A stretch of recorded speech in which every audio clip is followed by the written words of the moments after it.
আজকের আলোচনা not only Destiny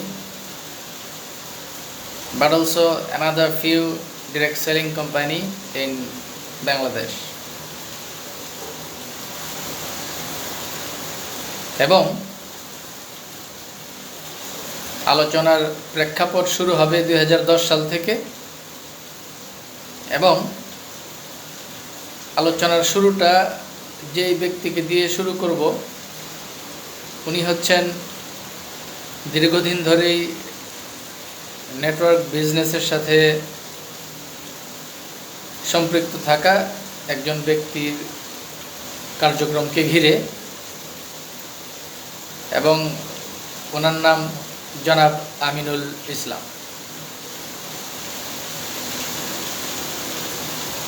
তো বাইরে বৃষ্টি পড়ছে, ঢাকায় বৃষ্টি হচ্ছে এখন। আমরা আমাদের আলোচনা শুরু করি। মাঝখানে অফ টপিকসে একটা কথা বলে রাখি, আজকে তো আবার শুনানি চলছে মনে হয় ট্রি প্ল্যান্টেশনের। তো দালাল গোষ্ঠীর লাইভ টাইপেও তো আজকে আমরা দেখতে পারবো আশা করি, এবং আশা করি আরও কিছু ফ্রি হিট হয়তো বা তাদের কাছ থেকে পাবো। এনিওয়ে, আসেন আমরা আমাদের আলোচনায় চলে যাই। তো 2010 সালের আলোচনার সূত্রপাতটা দিয়েই মূলত আজকের এপিসোড শুরু করি। 2010 সালের দিকে সেই একটু আগে যার নাম বলেছিলাম জনাব আমিনুল ইসলাম নামের একজন ক্রেতা পরিবেশক বা ডাইরেক্ট সেলার বলতে পারেন, বিভিন্ন কোম্পানিতে অনেক সময় কাজ করেছেন বা অভিজ্ঞতা সম্পন্ন ডাইরেক্ট সেলিংয়ের অভিজ্ঞতা সম্পন্ন একজন ব্যক্তি জনাব আমিনুল ইসলাম 2010 সালে বাণিজ্য মন্ত্রণালয় সম্পর্কিত সংসদীয় স্থায়ী কমিটিতে ডাইরেক্ট সেলিংয়ের লাইসেন্সের জন্য বা ডাইরেক্ট সেলিংয়ের একটা বৈধতার জন্য সর্বপ্রথম আবেদন করেন। এর আগেও অনেকেই হয়তো বা করেছিলেন, কিন্তু আমরা যতদূর জেনেছি যে অফিসিয়ালি সর্বপ্রথম উনি আবেদন করেছিলেন। তো তারপরে তো 11 সাল গেল, 12 সালে ডেস্টিনির ক্রাইসিস শুরু হলো এবং একটা পর্যায়ে ঝামেলা হলো। শেষ পর্যন্ত 2013 সালের অক্টোবরের 7 তারিখ MLM আইন সংসদে পাশ হলো। তো এই সংসদে এই MLM আইন পাশ হওয়ার আগে বাণিজ্য মন্ত্রণালয়ের স্থায়ী কমিটিতে প্রায় এ ব্যাপারে 14টি সভা হয়েছিল। দেন তারপর MLM আইন পাশ হয়েছিল 13 সালের 7 অক্টোবর। দেন 14, 15, 16, 17 এই সময়ের ক্রাইসিসগুলো আপনারা দেখেছেন। এর ভিতরে নতুন নতুন অনেক কোম্পানির কার্যক্রম শুরু হয়েছে, ওইটাও দেখেছেন। এভাবে ধারাবাহিকভাবে 8 এপ্রিল 2022 বাণিজ্য মন্ত্রণালয়ের পক্ষ থেকে MLM আইনটাকে বাতিলের উদ্যোগ নেওয়া হলো। এটা কিন্তু অনেকেই হয়তো আমরা জানি না।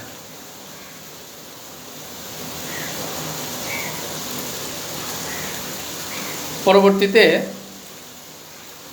1 অক্টোবর 2023 রাষ্ট্রীয়ভাবে বলা হলো যে আদালতে যেহেতু এই MLM আইনের উপরে মামলা চলছে, সেহেতু কোনো কোম্পানিকে লাইসেন্স দেওয়া যাবে না, লাইসেন্স প্রদান আপাতত স্থগিত। এগুলোর এই ইতিহাসগুলো অনেকেই হয়তো বা আমরা জানি না। এই ডাইরেক্ট সেলিং ইন্ডাস্ট্রির সাথে আপনারা যারা আছেন অনেকেই হয়তো বা এই বিষয়গুলো সম্পর্কে অবগত না। 1 অক্টোবর 2023 আদালতে মামলা চলমান আছে এই কথা বলে MLM আইনে নতুন করে কোনো কোম্পানিকে লাইসেন্স দেয়া আপাতত স্থগিত করা হলো। তো পরবর্তীতে এই যে কিছুদিন আগে 30 জুন 2024 এই ভদ্রলোক যার নাম শুরুতেই বলেছিলাম জনাব আমিনুল ইসলাম, উনি বাণিজ্য মন্ত্রণালয়ের সংক্রান্ত স্থায়ী কমিটির সভাপতি জনাব টিপু মুন্সি MP এবং বর্তমান বাণিজ্য প্রতিমন্ত্রী জনাব আহসানুল ইসলাম টিটু এমপি এবং একই সাথে ওই স্থায়ী কমিটির ৮ জন সংসদ সদস্য বরাবর একটা আবেদন করেন। কিসের আবেদন? এমএলএম এর লাইসেন্স যেন দেয়া হয় সেটার আবেদন। তো আবেদনে উনি এটা উল্লেখ করেন যেমন এমএলএম আইনের 40 ধারায় যেটা বলা আছে, সেই ধারা অনুসারে মামলা চলতে থাকা অবস্থায় কোনো এমএলএম কোম্পানিকে লাইসেন্স দেওয়া যাবে না এমন কোনো কথা নেই। এই প্রেক্ষাপটে উনি মূলত 30শে জুন 2024, এই তো কিছুদিন আগে উনি এই আবেদনটা করেন। 30শে জুনের এই ঘটনাটার পর এবার আমরা আসব আমাদের পরবর্তী আলোচনায়। প্রথম 2010 সাল থেকে 2024, এই যে 14 বছরের কিছু ইতিহাস, এর ভিতরে একজন ব্যক্তির একটা নাম আমরা উল্লেখ করেছি, জনাব আমিনুল ইসলাম। তো উনি কি কি কাজগুলো করেছেন এগুলো আমরা কিছুটা আপনাদের সাথে শেয়ার করেছি। আশা করি আপনারা বুঝতে পেরেছেন। তো দেখেন, আমরা অনেকেই মনে করি যে আসলে ডাইরেক্ট সেলিং ইন্ডাস্ট্রি নিয়ে আসলে এই মুহূর্তে বাংলাদেশে কিছুই হচ্ছে না। আসলে আন্ডারগ্রাউন্ডে অনেক কাজ হচ্ছে, আমরা এসব কিছুই জানি না। আমরা ওই রফিকুল আমিনের জামিন এগুলো নিয়ে বসে আছি, অথচ কত কাজ হচ্ছে। আসেন এবার আমরা আজকের এপিসোডের দ্বিতীয় স্লটে যাই। দ্বিতীয় স্লটে আমরা আজকে আলোচনা করব মূলত যে আসলে বাংলাদেশে এই মুহূর্তে অ্যাকচুয়ালি আদৌ কোনো ডাইরেক্ট সেলিং কোম্পানি তাদের কার্যক্রম পরিচালনা করছে কি না। এখনকার স্লট, আজকের এপিসোডের এখনকার স্লট হচ্ছে এটা। আমি কিছু তথ্য দিই আপনাদেরকে।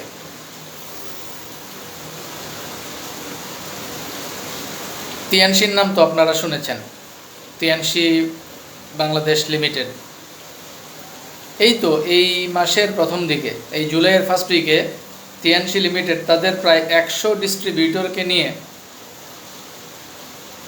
চায়না ট্যুর করে আসছে। জানেন কি? জানি না কিন্তু আমরা এইসব। এবং শুধু তাই না, সেই চায়নার বিভিন্ন ডাইরেক্ট সেলিং কোম্পানি তারা ঘুরে দেখেছে এবং ওইখানকার বিভিন্ন পণ্য উৎপাদনকারী প্রতিষ্ঠানও তারা ভিজিট করেছে এবং ঘুরে দেখেছে। তার মানে দেখেন, তিয়ানশি লিমিটেড বাংলাদেশে ডাইরেক্ট সেলিং বিজনেস করছে। কিভাবে বিজনেস করছে এটা আমরা আলোচনায় পরে আসছি। বাংলাদেশে যে আসলে ডাইরেক্ট সেলিং ব্যবসা কম বেশি অনেক প্রতিষ্ঠান করছে, এটা আসলে আমাদের অনেকের জানা নাই। তো এই জন্য আজকে এই এপিসোডে এটার একটু আলোচনা। তো তিয়ানশি লিমিটেড চায়না ঘুরে আসলো এই সপ্তাহে ফার্স্ট উইকে, এই জুলাইয়ের ফার্স্ট উইকে 100 ডিস্ট্রিবিউটর নিয়ে। আচ্ছা, দেন এই তো গত 4 জুলাই বাণিজ্য মন্ত্রণালয় সংক্রান্ত সংসদীয় কমিটির একজন সংসদ সদস্যের সাথে ওই সেই ভদ্রলোক আমিনুল ইসলাম এবং সামগ্রিক যারা আছেন তাদের সহযোগিতায় ওই সংসদ সদস্যের সাথে এমএলএম আইন কার্যকর ও লাইসেন্স প্রদানের বিষয়ে বৈঠক হয়েছে। আমরা যতদূর জানতে পেরেছি। কোথায় হয়েছে এটা? মতিঝিলের দিলকুশার আকি চেম্বারে। এবং বাংলাদেশের যেই ডাইরেক্ট সেলিং কোম্পানিগুলো ওই বৈঠকে যাদের প্রতিনিধি ছিল, যেই কোম্পানিগুলোর, সেই কোম্পানিগুলোর নাম আমি বলছি, আপনারা শুনতে পারেন। এক্সেলেন্ট ওয়ার্ল্ড নামে যেই কোম্পানি আছে, আনোয়ার এইচ রয়্যাল রানা যিনি এটার প্রতিষ্ঠাতা আপনারা জানেন। তারপর Golden Days Marketing and Distribution, Healthy Living Product, নিউভারাস, লুমিনাস এবং ম্যাগনেসা বিডি লিমিটেড। এই 6টি ডাইরেক্ট সেলিং কোম্পানি গত 4 তারিখ বাণিজ্য মন্ত্রণালয় সংক্রান্ত সংসদীয় কমিটির একজন সংসদ সদস্যের সাথে এমএলএম আইন কার্যকর এবং লাইসেন্স প্রদানের বিষয়ে বৈঠক করেছেন, যতদূর আমরা জানতে পেরেছি। এই খবর কি আমাদের আছে? আমাদের তো ওই যে এই খবর নাই, খালি খবর হইলো রফিকুল আমিনের জামিন কখন হবে, রফিকুল আমিনের জামিন কখন হবে, চিপা চুপা দিয়ে কখন বাইর হবে, আমাদের খবর খালি এটা। হ্যাঁ, আর এদিকে যে কত কাজ হইতেছে কোনো খবর নাই কারো। আচ্ছা ওয়েল, আরও আছে, দাঁড়ান।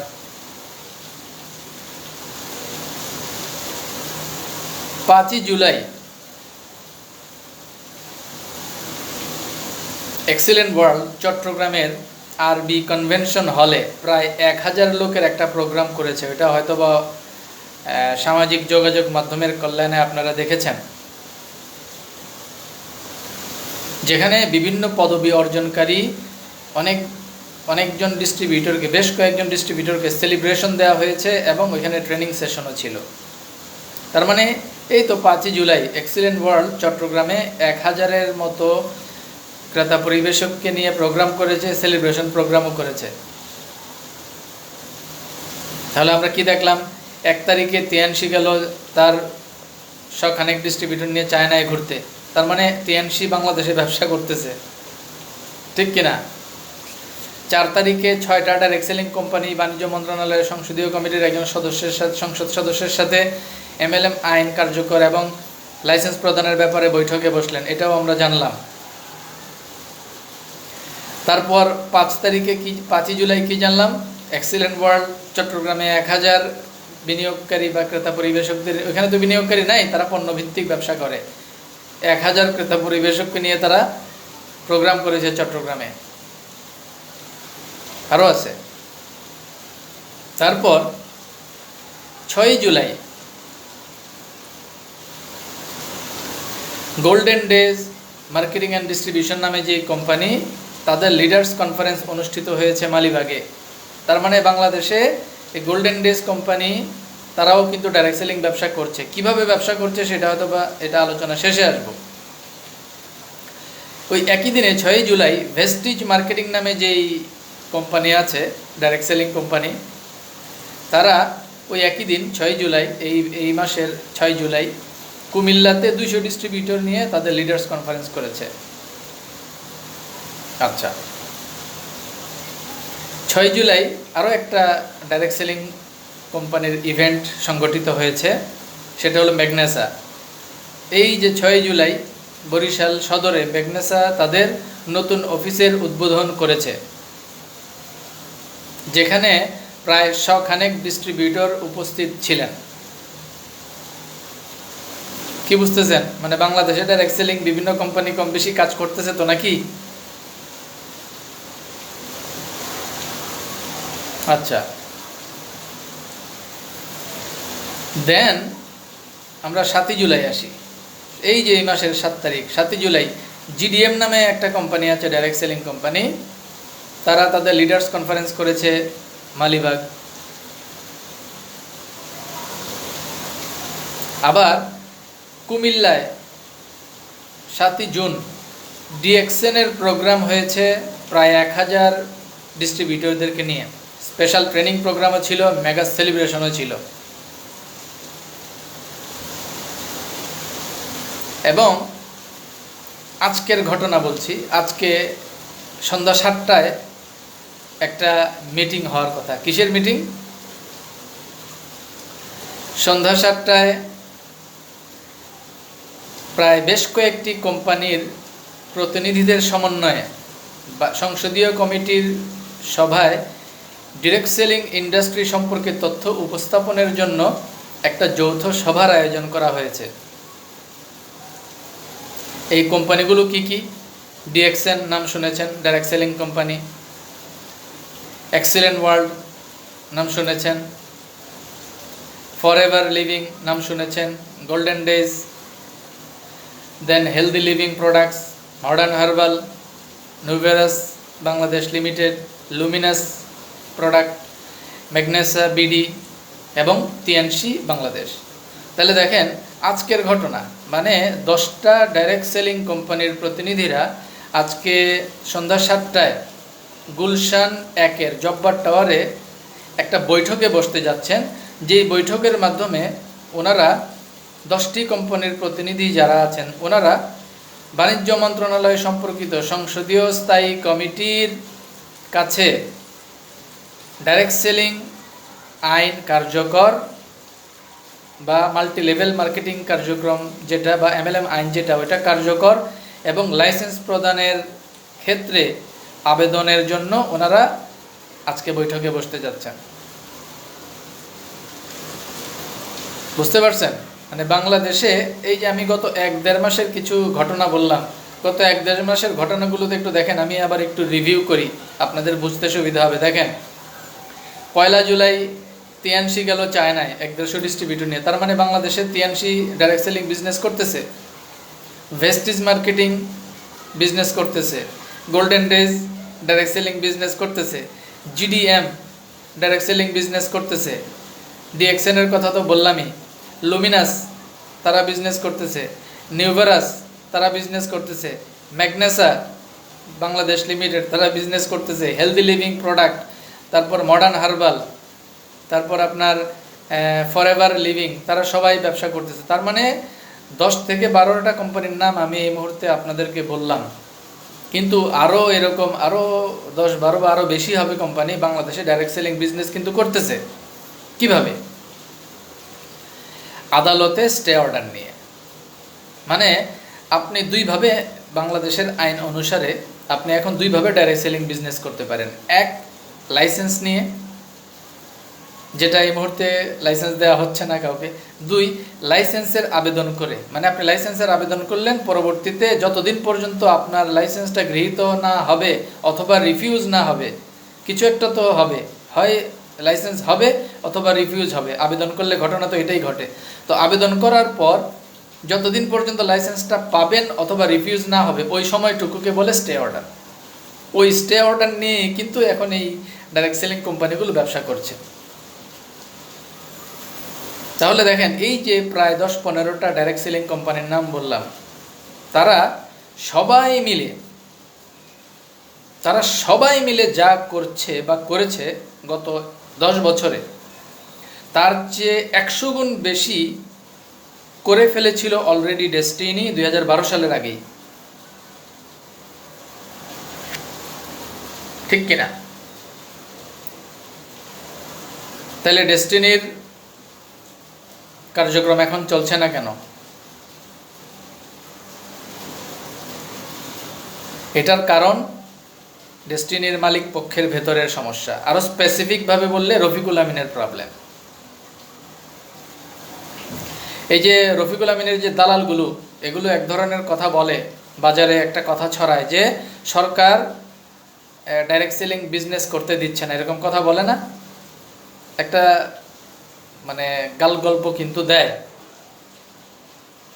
কিন্তু আপনি একটু খেয়াল করে যদি দেখেন, সরকার যদি ডাইরেক্ট সেলিং বিজনেসের ক্ষেত্রে নেগেটিভই থাকতো, তাহলে এই এত কোম্পানি ব্যবসা করতেছে কিভাবে বাংলাদেশে? এই যে আমি এতক্ষণ যে কয়টা কোম্পানির নাম বললাম, এই কোম্পানিগুলো যদি স্টে অর্ডার নিয়ে, আদালতের স্টে অর্ডার নিয়ে ব্যবসা করতে পারে, ওয়াই নট ডেস্টিনি? ডেস্টিনি কেন ব্যবসা করতে পারছে না? হ্যাঁ, বিকজ অফ রফিকুল আমিন। 2013 সালে যখন MLM আইনটা হলো, MLM আইন হওয়ার পরে রাষ্ট্রীয়ভাবে বলা হলো যে আপনারা লাইসেন্সের আবেদন এমন ব্যক্তিদের মাধ্যমেই করবেন যাদের নামে কোনো মামলা নাই। তো ডেস্টিনির মালিক পক্ষের যে সকল শেয়ার হোল্ডারদের নামে মামলা নাই, তাদের সমন্বয়ে একটা বোর্ড করা হলো এবং সেই বোর্ডকে আপিল করার জন্য রেডি করা হলো। তো তখন তো রফিকুল আমিন সাহেব মুরব্বী, এখন না হয় তারে সবাই গুনে না, কিন্তু তখন তো মুরব্বী ছিল। তো ওনার কাছে সবাই ফাইলটা পাঠালো যে আমরা এই যাদের নামে মামলা নাই, আমরা এই নতুন বোর্ড করে আমরা লাইসেন্সের জন্য আবেদন করতে চাই। তো তখন রফিকুল আমিন সাহেব কী করলেন, উনি ফাইলটা নিলেন, নেওয়ার পরে ওই ফাইল লাইসেন্সের জন্য জমা না দিয়ে ওই পূর্বের যে বোর্ড ছিল, ওনারা যারা ছিলেন মামলার আসামি যারা, ওনাদের নামেই, পূর্বের পরিচালকদের নামেই RJSCর জন্য লাইসেন্সের জন্য আবেদন করলেন। দ্যাটস ওয়াই ডেস্টিনি লাইসেন্স পায় নাই, না তো 13 সালেই ডেস্টিনি লাইসেন্স পেয়ে যায়। বুঝতে পেরেছেন? এইভাবেই শুধুমাত্র ব্যক্তি স্বার্থে নিজের নেতৃত্ব এবং কর্তৃত্ব জোর কইরা ধরে রাখার জন্য, মানে ডেস্টিনিতে নিজের নেতৃত্ব এবং কর্তৃত্ব জোর করে ধরে রাখার জন্য এই ৪৫ লক্ষ মানুষের ক্যারিয়ার বা কর্মসংস্থান এইটাকে কোরবানি দিয়ে দিলেন রফিকুল আমিন।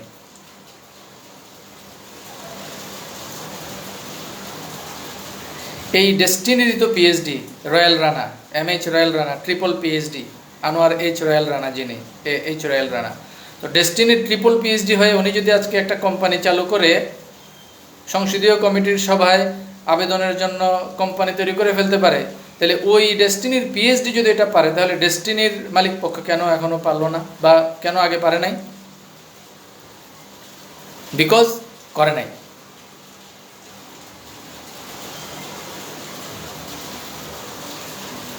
তো আশা করি বুঝতে পেরেছেন আসলে প্রবলেমটা কোথায়। বাংলাদেশে ডাইরেক্ট সেলিংয়ের লাইসেন্স পাওয়া না গেলেও স্টে অর্ডার নিয়ে ব্যবসা করা সম্ভব, কিন্তু স্টে অর্ডারের জন্য আবেদন করতে গেলে তো একটা বোর্ড লাগবে, যে বোর্ডটাই 12 সালের পর থেকে রফিকুল আমিন করে নাই। কেউ করতে চাইতে গেলেও, কোনো মালিক পক্ষ তার সাথে যোগাযোগ করতে গেলেও দূর দূর করে তাড়াই দিছে। এইভাবে 12 থেকে 20 পর্যন্ত যা খুশি তাই করছে উনি। আপনারা জানেন আমাদের এই যে নতুন বোর্ডের মাধ্যমে এখন যেই কার্যক্রম চলছে, অলরেডি কিন্তু ব্যাংক অ্যাকাউন্ট কিন্তু নতুনভাবে করা হয়েছে। তার মানে এখন অল ট্রানজ্যাকশন সব কিছু এখন কিন্তু নতুন এই ব্যাংক অ্যাকাউন্টের মাধ্যমে এখন হচ্ছে বা হবে। তাহলে সব কিছু একটা অ্যাকাউন্টেবিলিটির মধ্যে থাকছে। 2012-র পরে যদি বোর্ড করে সঠিকভাবে কাজ করে কোশেয়ারের টাকাগুলো তোলা হতো, তাহলে আজকে কোশেয়ারের একটা অ্যাকাউন্টেবিলিটি থাকতো। ব্যাংক স্টেটমেন্ট টান দিলেই বের হয়ে যেত কে কত টাকা আমরা কোশেয়ার দিয়েছি। থাকতো না? থাকতো। কিন্তু এখন দেখেন তো, আমরা কে কত টাকা কোশেয়ার দিয়েছি, আমরা কে কত টাকা প্রতিষ্ঠানকে সাপোর্ট দিয়েছি 12 থেকে 20 পর্যন্ত, কোনো অ্যাকাউন্টেবিলিটি আছে? নাই। অতএব এখনকার যে ফরম্যাট, এই ফরম্যাটে বর্তমান পরিচালনা পর্ষদের কার্যক্রমের ব্যাপারটা অত্যন্ত অফিসিয়ালি হচ্ছে এবং আমরা অত্যন্ত আশাবাদী। তো এই যে 8-10টা কোম্পানি বা 10-15টা কোম্পানির নাম আমরা বললাম, এই কোম্পানিগুলো যদি তাদের মতো করে এতদূর এগিয়ে আসতে পারে, রাষ্ট্রের সাথে MLM আইনের জন্য এবং লাইসেন্সের জন্য সমন্বয়ের চেষ্টা তদবির করতে পারে, তো আমি বিশ্বাস করি আমাদের যে প্রতিষ্ঠান ডেস্টিনি 2000 লিমিটেড, এই প্রতিষ্ঠানের এখন যে বোর্ড, এটা রাষ্ট্রীয় স্বীকৃতিপ্রাপ্ত এবং হাইকোর্ট অ্যাপয়েন্টেড বোর্ড। এই বোর্ডের পক্ষে রাষ্ট্রীয় সমঝোতা বা রাষ্ট্রীয় লিয়াজ মেনটেন করা আরও সহজ হবে বলে আমি বা আমরা বিশ্বাস করি। তো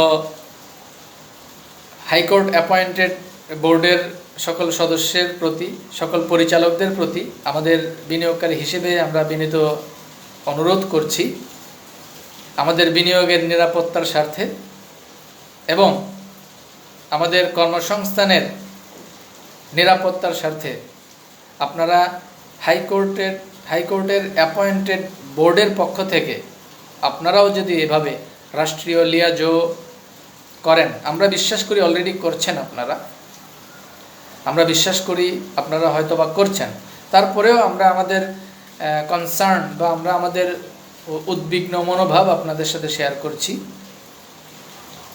যে আপনারা হাইকোর্টের সুপ্রিম অথরিটি নিয়ে এই ডেস্টিনির বোর্ডের দায়িত্ব নিয়েছেন। সো আপনারা যদি রাষ্ট্রীয়ভাবে এই জায়গাগুলোতে সমন্বয় করেন, যেভাবে 8-10টা কোম্পানি বা 10-12-15টা কোম্পানি বাণিজ্য মন্ত্রণালয়ের সংসদীয় কমিটির সাথে সমন্বয়ের চেষ্টা তদবির ওনারা করছেন, সেমভাবে আপনারা যারা হাইকোর্টের কোর্ট অ্যাপয়েন্টেড যে বোর্ড, আপনাদের পরিচালনা পর্ষদের পক্ষ থেকে সমন্বয় করা গেলে আমরা বিশ্বাস করি আরও দ্রুত ভালো কিছু রেজাল্ট ডেস্টিনি 2000 লিমিটেড পাবে।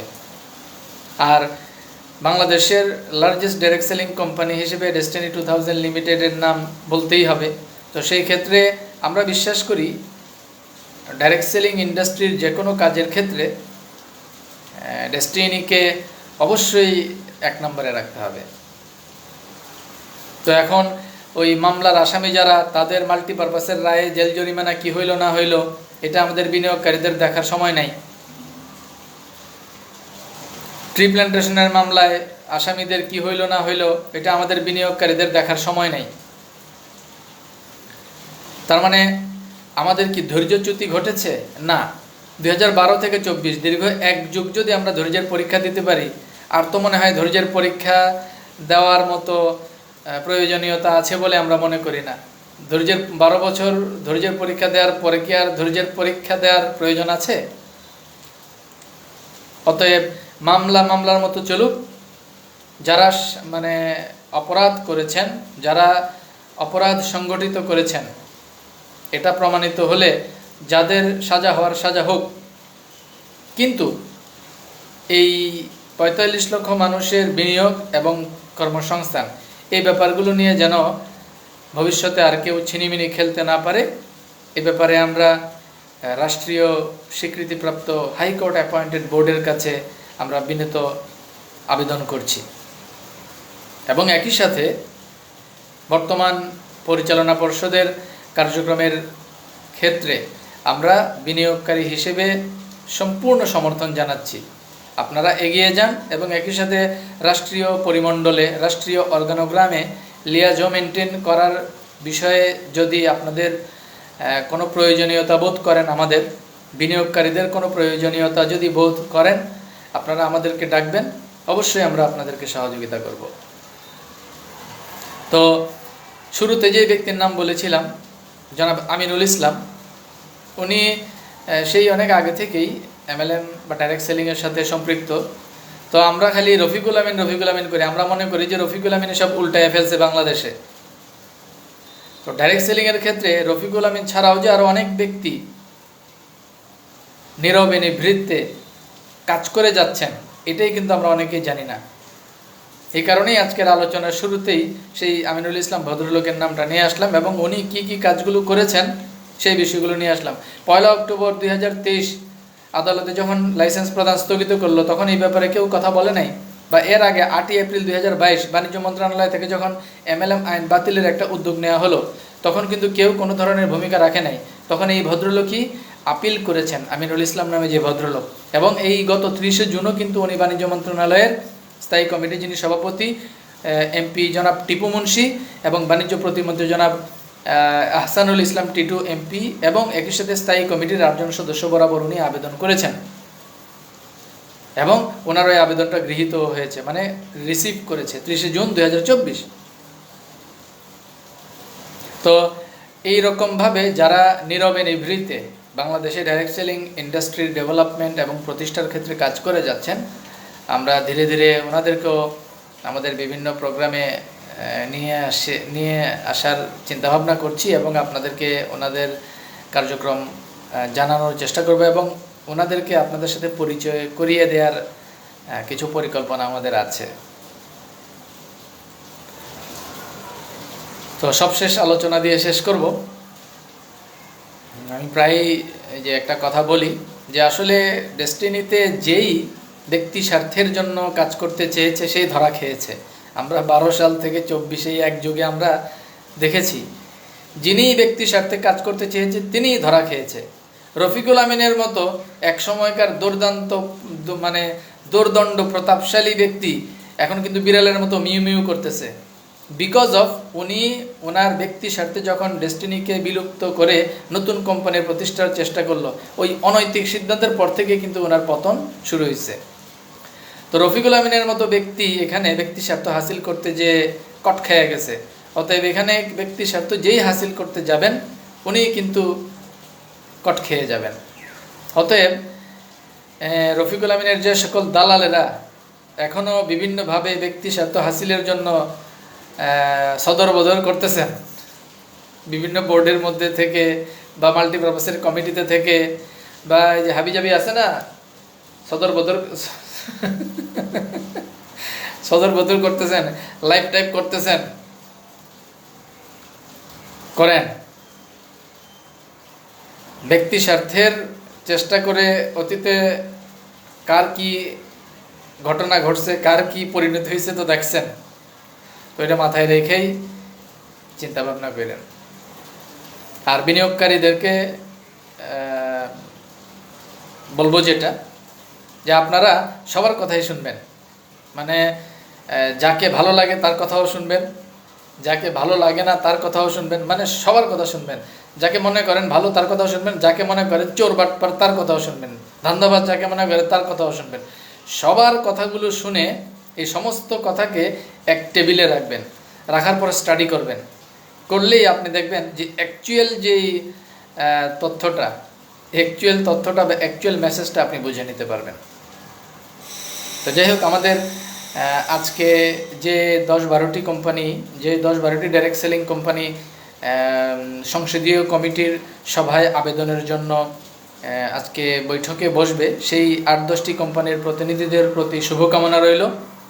এবং আশা করছি খুব অচিরেই আমাদের ডেস্টিনির পরিচালনা পরিষদও এই যাত্রায় সামিল হওয়ার মাধ্যমে 45 লক্ষ মানুষের কর্মসংস্থান এবং বিনিয়োগ ফেরতের যথাযথ উদ্যোগ নেবেন। আমরা সেই প্রত্যাশাই করছি। তো আজকে এই পর্যন্তই, সবাই ভালো থাকেন। নেক্সট লাইভে আমরা অতিথি রিলেটেড কিছু বিষয় নিয়ে কাজ করছি। নেক্সট লাইভে আমরা বেশ কিছু অতিথিদের বক্তব্য ইনশাল্লাহ শুনব।